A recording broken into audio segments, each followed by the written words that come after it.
Қайырлы күн, менің алтын оқырмандарым. Бүгін сіздерге осылай жасалу жолы оңай, өте керемет болып шығатын диеталық салатты үйрететін боламын. Менің арнама тіркелмеген болсаңыз тіркеліп, қоңырау батырмасын басып қойыңыз. Комментарий жазуды ұмытпаңыз.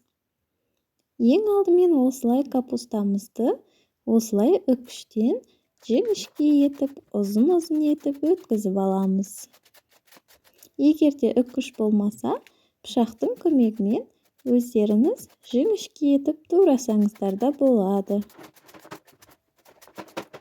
Мінекей осылай өткізіп алдық. Осындай әдемі болып шықты. Енді сәбізімізді де осылай үкіштен ұзын-ұзын етіп өткізіп аламыз.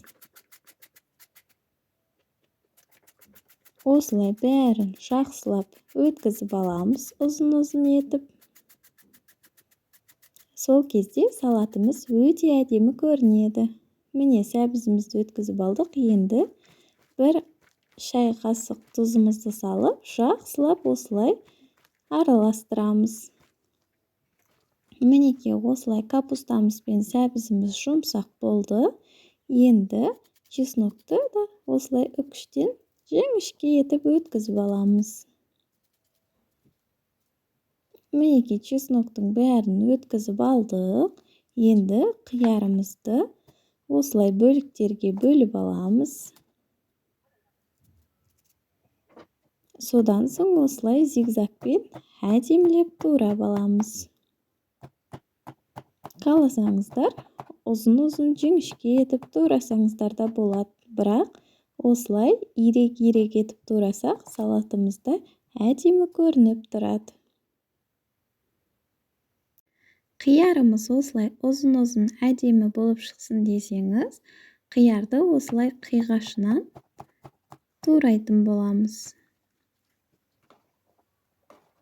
Міне бірінші қиярды турап салып алдық. Енді екінші қиярды да тура солай бөліктерге бөліп, ұзын-ұзын етіп зигзаг етіп аламыз.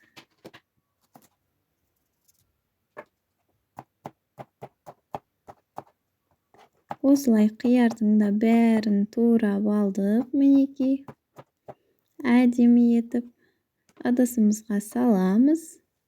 Және де қызып тұрған майымызды осылай бетіне құйып, жақсылап араластырамыз.